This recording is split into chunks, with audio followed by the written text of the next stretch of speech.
Hello, back again. Let's read something today, guys. This is the Daily Read. I'm your host, Piotr, and we will be reading Milton Friedman, Freedom and Capitalism. Still, but there's always something new to be learned. Can you see it? Yes, you can see. Okay, guys, let us set our timer for, I'm proud that you are just here and reading, like, at least 5 minutes. It's always something. Or even better, read for 4 minutes and take 1 minute to actually reflect on the subject you read. Okay, so this is the timer and we're off.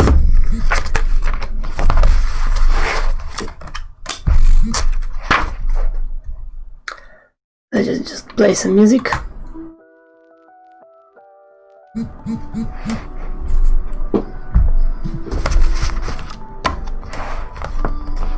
Still going about the government and education.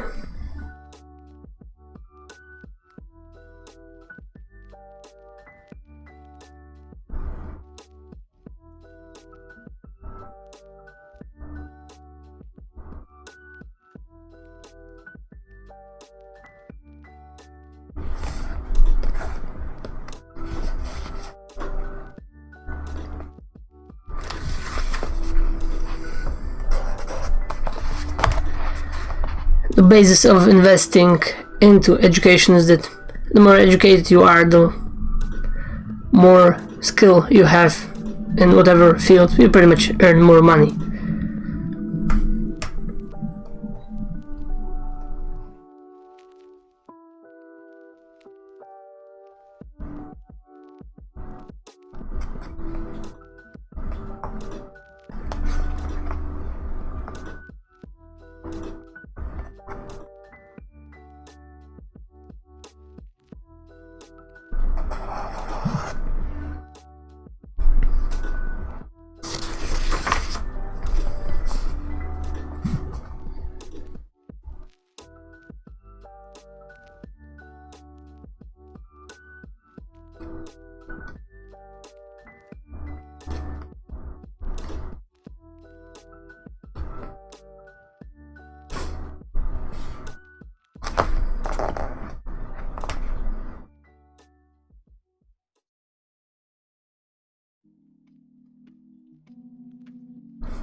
There are evidence that actually investing in people and, how can you say it, human capital, pretty much, human resources, people that actually do the work, investing in them and their skill is a lot better in case of actually turning it back and making more money out of it, instead of just buying and selling a little bit.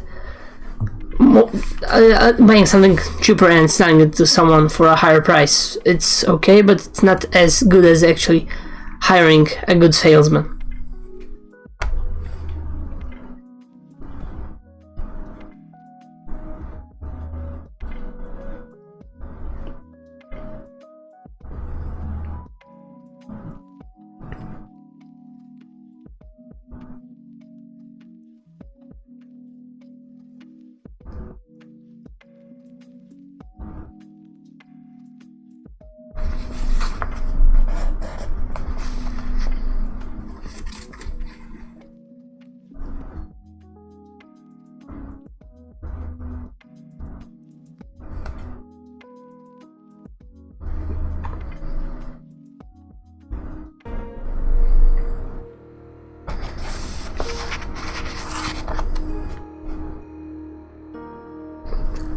Also, guys, it's a lot easier to invest in actually physical material stuff, because for example, if you invest in a bureau or a building, the bank always can get the building because of you if you don't have the money to pay it off. If you invest in people, you won't sell people to the bank, or at least not anymore.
the actual security for that, I mean, for people, for investing in people, could be that they are paying a little bit more than, for example, someone that invests in a bureau or some material things like, for example, real estate, because the people will earn a lot more money because of the education they will get, because of the money they will borrow from someone, so they can pretty much pay a little bit more back as to the risk that someone that actually has the money is taken because he's borrowing it.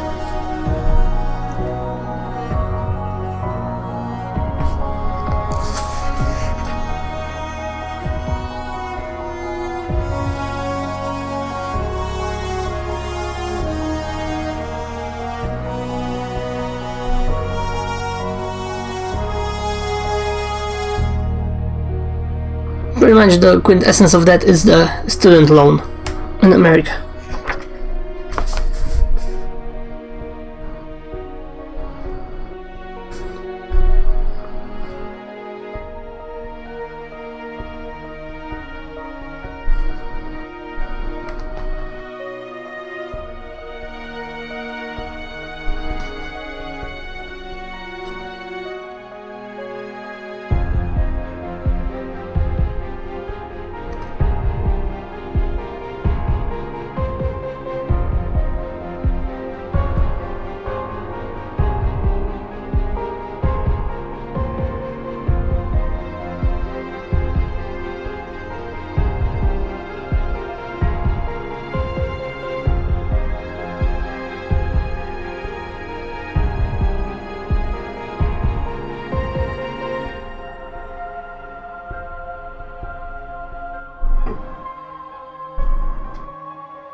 Companies and corporations actually could do something about this, because if they would invest in a student, for example, it would be pretty much great marketing for them. Of course, if the student would believe that the company is really good, because otherwise you're just selling stuff because they give you money.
Będziesz jadł? Tak. O, jak tu duszenia przyjemnie.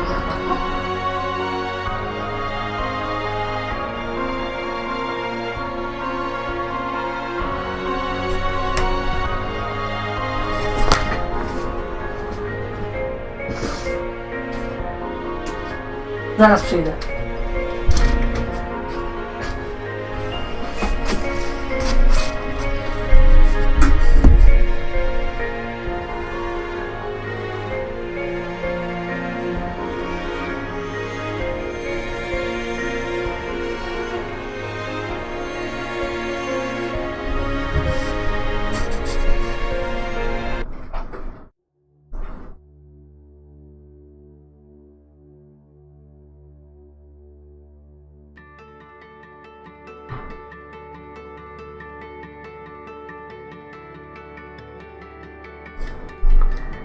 Okay, so let's recap a little bit with the highlights. The private educational system is very nice, but it doesn't really allow the people that do not have any money to actually go into it. What to do about poor kids from poor families? We need to give everyone the same chance, right? So everyone can go to school. I mean, how much they actually work is a totally different issue, because, for example, if someone is an A grader, it's easy. But for example, if someone is at a university and he has to earn money while studying, it will be a lot harder for him to actually graduate with higher enough marks so he can go to a better company and earn more money because of it. So this is something, for example, a student loan could fix.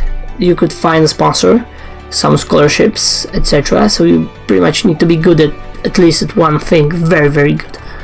So it will make everything a lot easier for you. And those grants, for example, you take a student loan and then you pay off when you actually earn a lot more money because of the education you got. Because of this, it should actually finance itself, but it might be a little bit harder because the financial help from the government is just easy. You ask for the money and they eventually print it. So it is bullshit, but it's unfair for the private sector, right? Because they have to do everything on their own. If someone has help from the government, it's totally different. But if they got the help from the government, they will eventually have to do what the government says them. Like, for example, work in the given country for like 5 years after your graduation, so you can put your knowledge back into the country and make some money from taxes out of it. Because, for example, why wouldn't you leave?